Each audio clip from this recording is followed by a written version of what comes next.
I'd always wanted to set up a women's community ever since I moved to Dubai. I did start a women's community with a friend at the time.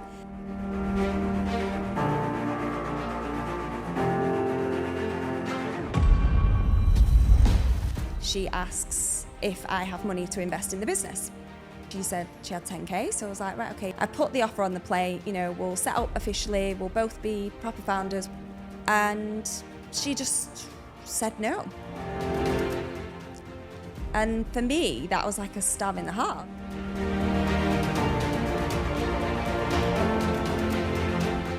Let's just take us back, Amber. What made you come to Dubai in the first place?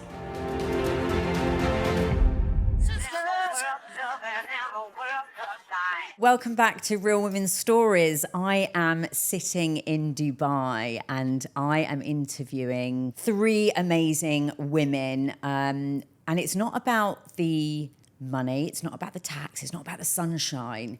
It's about how female founders have moved here. And today I have one of the most inspirational young ladies in front of me, Amber. Welcome to Real Women's Stories, Amber. Oh, thank you so much for having me. So nice to be introduced as that. How nice. First of all, for anybody who doesn't know who you are, could you just introduce yourself and tell us what you're doing right now? I'm Amber and I live in Dubai. I've been here for 2 years and I am the founder of Hen And The City, which is a hen party planning brand here in Dubai. So helping all the bridies have their best time in Dubai. I just think it's such a fantastic concept.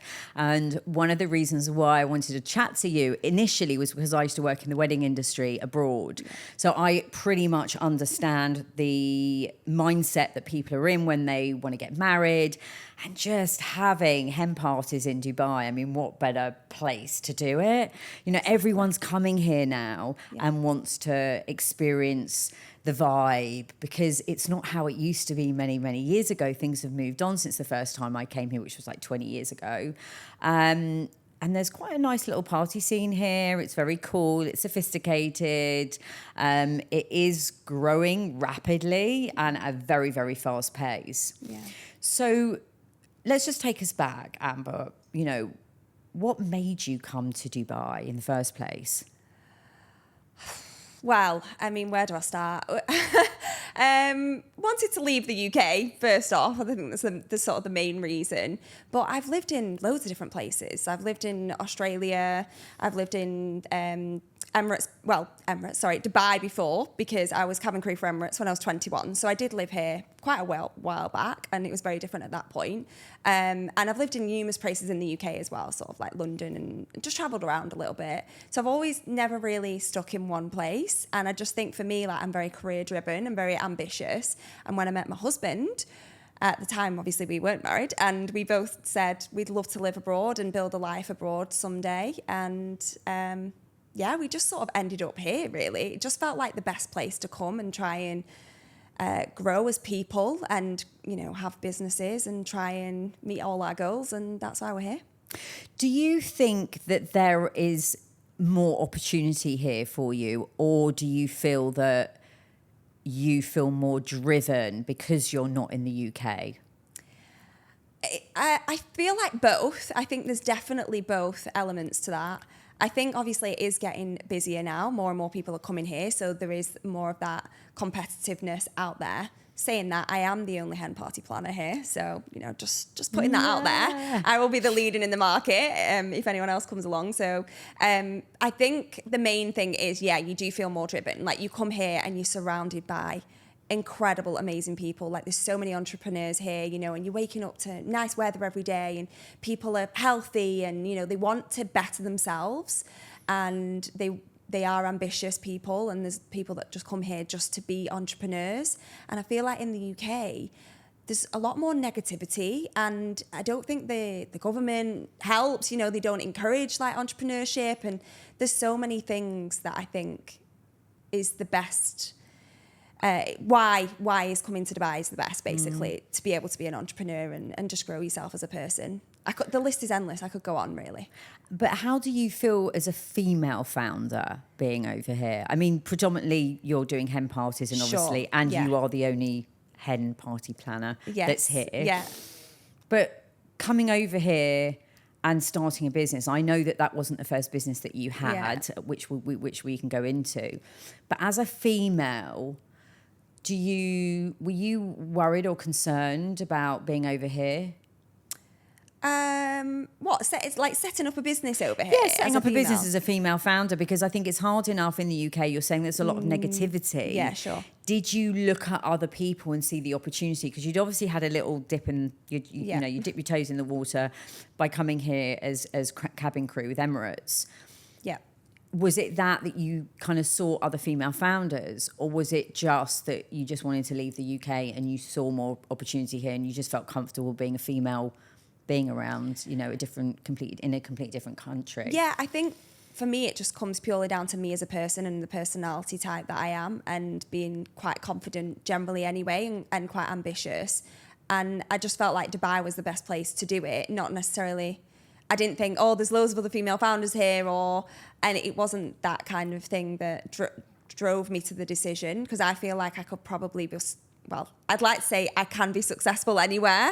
So it is purely just me. But I think it was just the surrounding environment and the seeing, yeah, obviously females, but males, like everyone, like being an entrepreneur here. I'm like, well, if they can do it, I can do it. Yeah. Right? Right. And where does that come from? I definitely say probably my dad, right? Because he's also an entrepreneur. He's had his own business since he was young. And I guess I just look up to him and how successful he's been throughout his career and all his businesses. And now he's like semi-retired, not even 60 yet, and living his best life. So I'm like, well, yeah, that's going to be me. So because I think there's a lot, or there has been a running theme, I feel here, that parents can have a huge impact on our lives and the way that we step forward. So did he always encourage you to get on in business, or was it something that you looked at him and thought, I want a piece of that, that's what I want?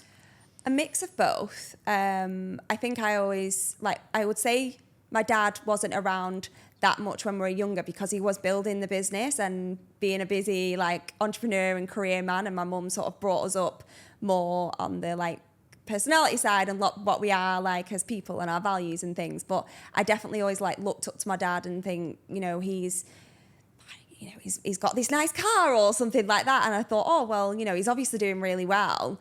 And he would always encourage me, and throughout school, like whatever it is you want to do, you can do. And he is always the person that I will ring up and ask for business advice, and then I'll ring up my mum and ask her for other advice. So it's nice to have like two sides of the coin. Yeah. Nice. Yeah.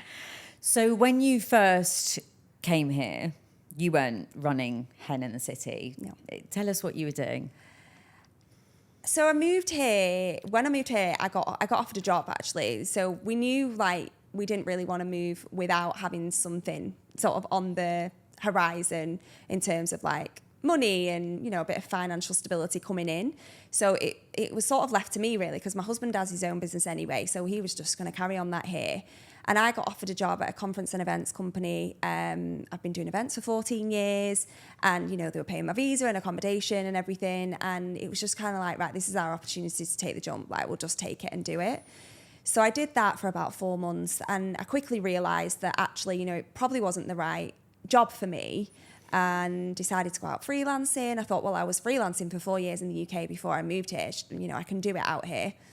And I did freelancing for a bit. I worked on the Grotto in Dubai Mall with Ema, which was mental, and just, as you can imagine, so much red tape, like you wouldn't believe. So that was quite a challenge for me, like being the first big event here in Dubai. And then I got headhunted and all sorts of things, had conversations with people, and then ended up getting offered a job at a financial management company in their events team. Did that for a bit, and then I was like, no, like I just need to work for myself. Like I need to be an entrepreneur. And I thought, this is the place I'm going to do it, if anywhere, And I looked at my husband, who's an entrepreneur, and like I just mentioned, my dad. I'm like, they can do it. I can definitely do it. Like I want to prove to everybody that I can do it. And I think for me, like, not in a bad way, but like authority is an issue. Like I like to be in charge. I like to be the leader, and I like to be in control. And I think the only way that can happen is by me having my own business.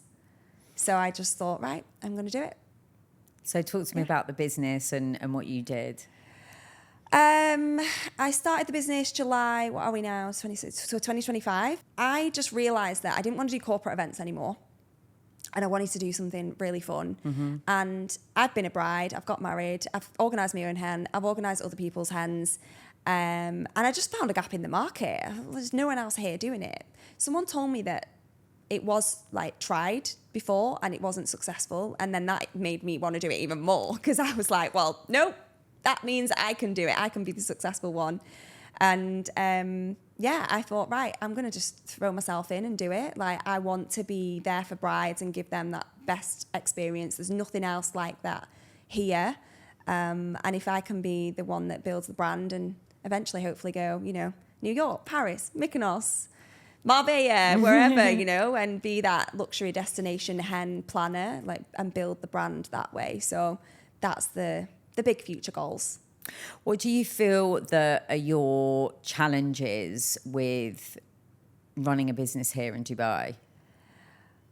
As I'm gonna caveat that as a female founder as well. Is there a difference? Yeah, for sure.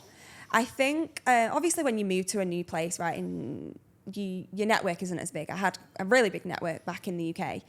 So you're starting again anyway, generally, whether you're a male or a female, starting your network and building those contacts.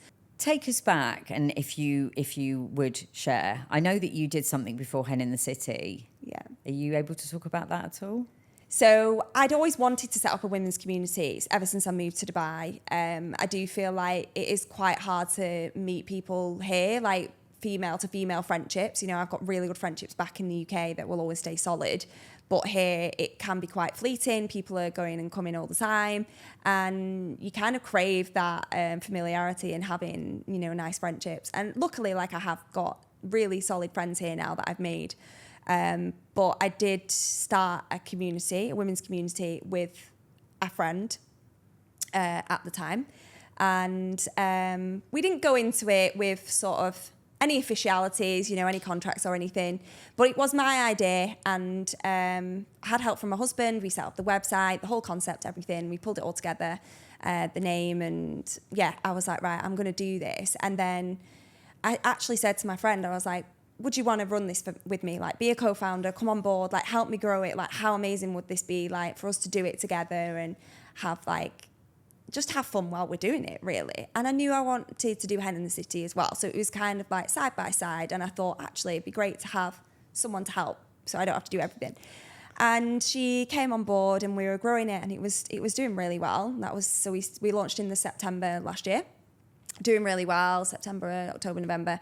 And I taught her everything she knew. She didn't know much about business in terms of setting up a business. She very clever in her own right in her job and everything, but in terms of setting up a business, and I'd done it all before, I knew it all. So she comes on board and we're growing it and things are going really well. And then it gets to November and she asks if I have money to invest in the business. At this point, I'd said, well, no, I don't. She knew where I was at that point. I didn't have money to invest. Bearing in mind, if you think about setting up a business, what you already do invest in the initial stages, not necessarily monetary value as well, right? But just the time and the effort, and having my husband be able to help with the website and the design and stuff, it wasn't monetary, but it was still his time. So we were able to quantify probably what we'd spend, about £5,000 worth. And she said, well, I really want to put some money into the business. Because, if you don't, then it's not going to grow. And I'd said, well, I don't have it right now. I said, and I've already spent X, Y, Z on it. But I really wanted it to stay. I didn't want it to go anywhere. And I wanted to keep the friendship. I wanted it to carry on doing well. And I was so desperate to try and make something work between us.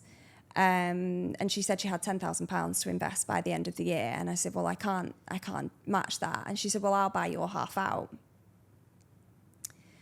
And I was like, well, it's not for sale. No, basically. Yeah.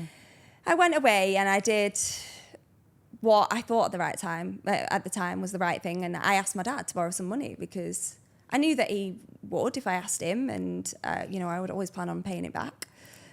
So he said, well, I can give you like whatever to match her. She said she had 10k, so I was like, right, okay, you'll give me 5.5, and then we both put the same in.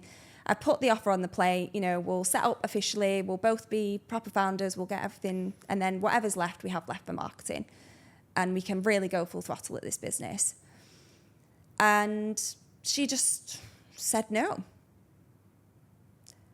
And for me, that was like a stab in the heart. I was like, all right, well, okay, then, to me, it felt like she just wanted to get out then, like, regardless of whatever I put on the table, I felt like she'd already made a decision. And it's so hard because I'm such I support women a lot. Like, I'm very much if someone wants to go and do their own thing, I want them to succeed. There's so much room for all of us here, especially in Dubai and the communities. And, it wasn't more that she wanted to go out on her own and do it. It was just more how everything came about and how it went, about the situation itself. And, I found out a couple of days, later that it had been sort of kind of premeditated in a way. The website had been set up when I'd asked her, what are you going to do with your money? And she said, oh, I don't know. The website had already been set up. The Instagram had already been set up. There was emails and data stolen from our database before I managed to lock her out, basically, which sounds awful. But it was just, honestly, it felt like a heartbreak. Yeah. As a woman, you do go through so many heartbreaks in your life, and with men mainly, right, or whatever. But it was really difficult. Yeah, yeah, and you don't expect a lot of grief. Yeah, and you don't expect another female to do that to you. No, I mean, I couldn't do it to anyone. Never mind. Yeah. Never mind my friend or someone that I'd been like best friends with for a year and a half. Yeah. I do feel like it's kind of like tainted my Dubai experience slightly in that way, like I'm very much more guarded now with who I'm spending my time with and who gets to know me that close. And, now my personal Instagram is on private, it's no longer public. And I still really miss that friendship. Like, I loved her to bits. Yeah. But I just knew after that, like, it would never be the same. I couldn't trust her. And, it's the same way, like, if you get cheated on by your partner or a man, like, you would never trust them again. Like, that's happened to me before, and I had to leave the relationship because I was like, I can't trust you anymore. How do you feel that it's affected you now moving on with your own business? You said that you're quite guarded. And I can see that you got upset talking about it. So thank you for being quite vulnerable and open and honest.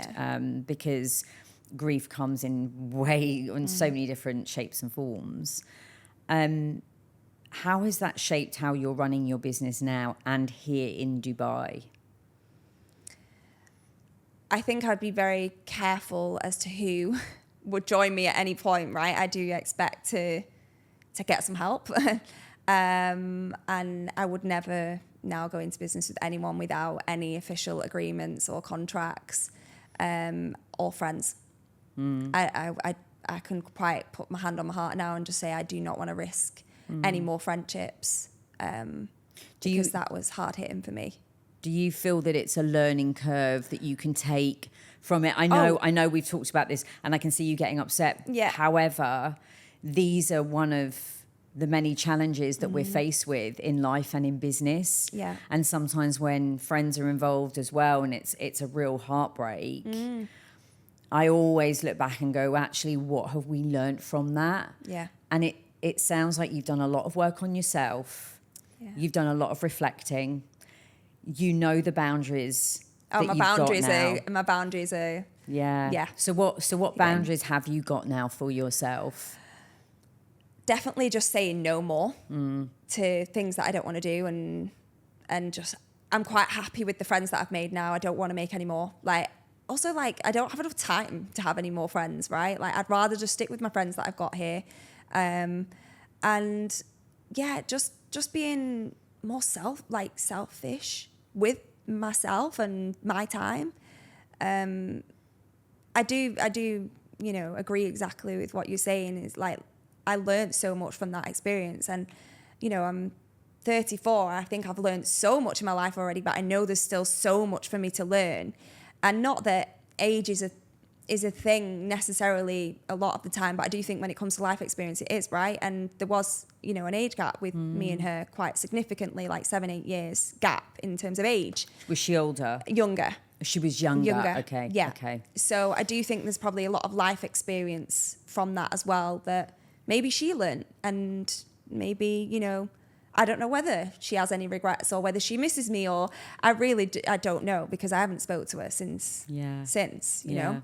And it was very much at the point when I found out everything that happened, I just blocked and cut off completely. I just said, please don't speak to me again.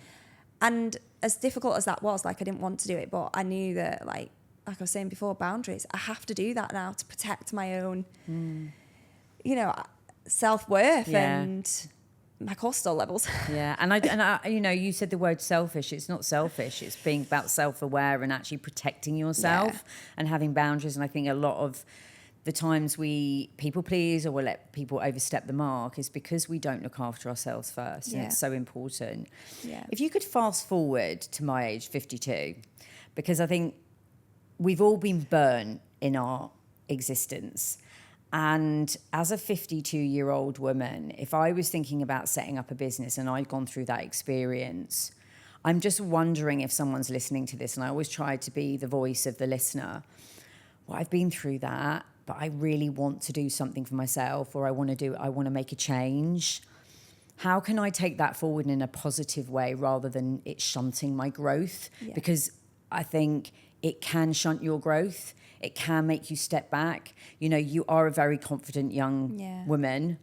However, sometimes when we get burnt a few times, we then go, I'm just not going to go there again. Even if it's, I need to find my purpose. I know that I'm stuck in my life. What advice would you give to me? And what would you do as a 52-year-old woman if you kind of gone through another experience like that and you're at a point where you could make a pivot? I would just say you have to tunnel vision on what it is that you want to do and try and block out everybody else and not care too much about what people think. I think as I've got older, I've definitely learned that I need to not care as much about what people think and go for what I want. And yeah, okay, to a certain element, you do need to care about what people think. But for me, I feel like my boundaries are just getting stronger as time goes on. And I'm not going to let other people affect my goals and what I want to do. You have to stay focused on your vision. And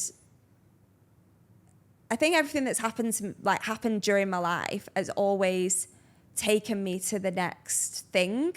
You know, it's put you on the right path and the right direction. And I think we talked about this previously, but like last year was definitely, was it the year of the snake, right? Yeah. And I think a lot of us did a lot of shedding. I shedded way more than I ever have, I think, last year. But I now do think that actually all that happened for a reason and that I am on now the right path, you know. I did give up the community and I actually gave it to somebody else who I thought would do a good job, and she's doing a great job. Because for me, I couldn't carry on. Wouldn't have felt the same.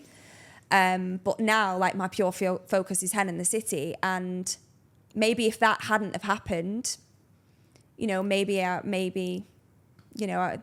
I wouldn't be in such a good place as I am now. I think, listen, it's very courageous. And what I'm taking from you is that if I want to do something, learn from those experiences as learnings and take from them what you need to in order to move yourself to the next step, rather than it holding you back and stopping you from doing what you really want to do. Be it, as we said, you know, it could be a change. It could be moving to Dubai. I mean, I've just moved half my life to Spain and done different things. And it's so important to reflect back. Like, when you talk about this now, how do you feel reflecting back on the fact that, you know, you've done a lot with your life? Yeah. You've done a lot so far with your life and you're not even halfway through it. How do you feel reflecting back to me? Now I think I'm quite happy to say, and I don't think I would have said this in the past, but I am proud of myself. Yeah, because I've lived so many lives. I think about some people that are like my age and they haven't probably done half the things that I've done. That's not me saying that in a, oh, I'm showing off way. Yeah. I think it's just come down to like half of it, my courage. But obviously I've also had like some privileged opportunities, which I'm also very grateful for. But I just think a lot of people aren't willing to just take the jump and push themselves out of the comfort zone. And that's where the best things happen. So yeah, I'm proud of myself for overcoming, you know, that. And at one point, like last year when I was in the trenches, when it all happened, and I even said to my mum, I was like, I'm coming back to the UK. Like, I need to be with my family. I need to be with my friends. Like, I can't do this anymore. And I took the whole of December, and luckily, like, my husband, really, really supportive.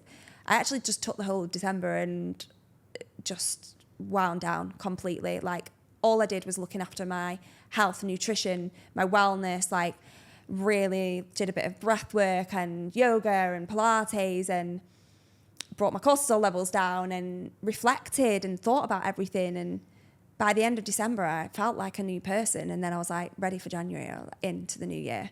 Amazing. So yeah, I'm proud that I managed to like overcome how rubbish I felt. And now I'm like, God, no, I'm not going back to the UK. Yeah. But isn't it funny how it doesn't, you know, I'm sure there were times in your 20s that you felt like that. And I very much talk about, you know, our lives through, you said it, you've lived so many different lives. We've, you know, every single decade, if you could just look back and look at all the things that you've achieved, all the downfalls that have happened, the challenges you've got through, and it doesn't mean that they're massive and dramatic, but even those little small things that you've dealt with, they actually help you push you forward. And I will say this, it's so important to sit back and take that time to reflect. And when things are hard, like you know, when the hardest thing we can do is step back. The hardest thing we can do, because it means we've got to face things for what they are and really dig deep to understand the whys and what happened, and then what can I learn from that situation that happened, big or small, and then how can I then take it forward into the next decade of my life. Yeah. Because there's a lot of times I think when you think about it, you blame yourself for a lot of things that happen in your life, when actually it's not really, is it? Like, you know, stuff that happens. I think at one point, like when my parents got divorced, there was one point where I blamed myself, and now I'm like, well, that was stupid. It wasn't because of me. Yeah. So you do have to, it's so important, like you say, you do have to take the time to reflect and write things down. And I do that a lot more now as well, you know, a bit of journaling and talking to people. Yes, like, even like what we're doing now, like it's just therapy, isn't it? And just like not bottling it all up. Like, obviously I spoke to quite a few different people about the situation that happened last year, but not as openly as this. So it is kind of like, you know, therapy. Yeah, and you've done the work on yourself, so you can now talk about it. Yeah. And I think it's so important to share our stories, which is obviously exactly this is why I created the for, podcast. Women sharing their stories, because then you know you're not the only person that's gone through it. Yeah. And you just saying this feels like therapy. I mean, obviously coaching isn't therapy, but when you do go into a coaching scenario, it's all about reflecting. You've clearly done the work on yourself. And it's so important for us to do that in life, just in general. Yeah. Where do you see yourself? Like, I always say, behind a successful business, it's the woman behind, if it's a female founded business. Like, what is it that you bring to the table with Hen And The City? Because it's fun, but what is it that... Me. Like, no one else is me. And it's the same with any female founder. Like, everyone's unique, and no one can be me. And that's not me saying, you know, like, the business to my face to be all over the business, that because I want to grow it as a brand and not like a face-led business. But what I bring to the table is just my expertise and like what I can put into it as my personality and who I am. And, you know, I won't change myself. Like, yes, I am being a lot more assertive and trying to be a bit harder because I'm a very sensitive person. I always have been really sensitive, and I like to people please, and, you know, I've done that for years. So I would never change my inner core of myself, but I am a bit harder in the shell now after everything. I'd say you probably just got more boundaries. Yeah. And I think when you're obviously dealing with a very big day like a hen party, you have to have, because as a wedding planner, you have to have that emotional attachment with people. Of course, and I think that was another reason why I wanted to, because I want people to hear Amber for who she is. Yeah. And behind, I know you said that, you know, you're building a brand. You're also building a personal brand. Yeah. Like very much like myself. Yeah. You are the brand. You are Hen in the City. Yeah. And what you bring in is your passion, your energy, your dedication. And the fact that I've been there and I've done that. I've been a bride. I've done that. And, you know, I want people to come to me and want to, like, use my expertise and think, like, well, I know she's going to give me the best time ever. Like, people talk about the wedding. Don't get me wrong. The wedding day is amazing and it is the best day of your life. Like, I absolutely loved my wedding. But also, like, beforehand, you have that pre-celebration with all your girls, which is just so important. And I think it just gets lost sometimes. Like, I feel like it needs to be made more of a big deal because this is like the last time, that you're probably going to be with all your best girls, like just before you become a wife. And it's something to celebrate. Like, how often do you get to do that? Yeah. You know? So if I was a bride, or do you actually deal with not necessarily the brides? You deal with the brides, maid of honour, the best friends? Whoever, really. It depends I'm type A, so I organised my own hen party, which my sister was absolutely overjoyed about, even though she was my maid of honour. So whoever it is that's planning the hen, really, it doesn't matter, yeah. And what sort of requests do you get? Oh, well, I mean, I actually had one through today. It's very, very varied. Like, I do home hens or city hens. So one at the minute that I'm doing is like they're basically going all the way around Dubai and they're doing more of the sightseeing thing because they've never been to Dubai, right? But you have to... Every bride's different and every bride is going to want a different thing. And for me, what is really important is that you do what the bride wants to do and that what her personality is, because at the end of the day, it's about her. It's not about everyone else that's going. Yeah, all right, you want them to have a good time. Yes, they're spending the money and blah, blah, blah. But at the end of the day, it's about the bride. So what I'm building at the minute is like packages that are based around I can't remember if I told you this before, but they're the Sex and the City characters, right? Oh, very cool. So the packages are called Samantha, Carrie, Miranda, Charlotte. I love that. And they've all got different personalities. They're all so different, right? So then a bride comes on the website when it's ready and they can take a quiz, or whoever it's a bride or maid of honour, take a quiz, they're answering about the bride. And then it'll point them to the package that actually suits their personality the most, because the hen should be about the bride and what the bride wants to do. And this particular bride, she's never been to Dubai. She wants to do all the sightseeing, you know, go up Burj Khalifa, go to Global Village, go on the aquarium, Dubai Mall, fountains, everything. She wants to do all that. So I'm doing all that at the minute, and that's very different to another hen that I did where she wants to go to like Ocean Beach and she wants to do a bougie dinner and she wants to do karaoke. Like, it literally can be anything because there's so much here in Dubai.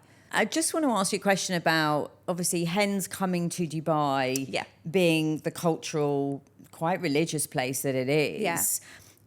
I mean, back in the day, we weren't allowed to drink anywhere. It was always very, you know, I guess, frowned upon. We weren't allowed to because of laws and stuff. How has that evolved and changed? Over the years, I mean, like I said, I was here when I was 21, so I'm 34 now. And I do remember when I was here when I was 21, it was very much like what you were saying, you know, and it was a lot stricter. But now there's so many expats that are here. I think they say it's like 90% expats. That's incredible. Which is madness. And obviously the expats are coming over from cultures and countries and that have different rules too. So the UAE have had to they've had to Adapt. adapt, because otherwise they wouldn't get the tourism, they wouldn't get the people moving here if they didn't do that. So it's very much like, as it obviously not as like if you're going to go to Ibiza or Ayia Napa or someone like that, you know, it's not as mental or as wild as like that. It is a bit more sophisticated. You've got your bougie, a bit more luxury. Yes, obviously on the higher, more expensive like line of the ladder, but they're very much more relaxed in terms of, you know, like what you wear and how much you can drink. But you don't want to be getting in obviously any trouble, because then you will just get thrown straight into jail, to be honest. So you've still got to be very wary of your behaviour. I don't think I could see stag parties doing well here. No. I think definitely you've got something with Hen in the City. Yeah. If I was thinking about coming over to live here, be it, I mean, even if one of my kids said to me, who are in their 20s, oh, Mum, I really fancy doing a stint in Dubai. Actually, my daughter's friend is thinking of coming out here. Okay. What advice would you give to a woman of any age coming over here to either set up a business or to work in this country? Be resilient. I mean, that's like anything in life, but you do have to be resilient here. Like, it takes time setting up a business in the UK, but in Dubai, it is a lot harder, purely because you're probably coming over and you're making a new network of people. So one of the other things I would say is get out there and network, because that is vital here. Like you need those people, and you need to find the good ones. You need to find the good suppliers, because, you know, there were so many people in the UK that I relied on, and here now it's kind of like you have to find the good ones to make sure you're giving a good service, because I don't want to be associated with bad service and have that bad reputation. But yeah, I would say you need to be resilient, and you just need to go for it. Like, go all in, throw yourself into it, because you don't want to be wondering what if. And do you know what? If it doesn't work out, it doesn't work out. Like, you're allowed to fail. You can fail so many times in your life and still be successful. And for me, like, if Hen and the City fails, which is not going to, by the way, it's not going to. By the way, I don't think it will. Well, yeah. I'll have still learned so much from it. So much. So, yeah, I would just say be resilient and just keep going and throw yourself into it. Get out and network. And, yes, listen to other people, but just follow your vision and your tunnel. Stay in your own lane, and don't get involved with other people in business, because you can be burnt. I think there is, don't get me wrong, there's a lot of lovely females out here, but I also do think there's a lot of ones that would be willing to throw you under the bus to get where they want to be. So don't lose yourself.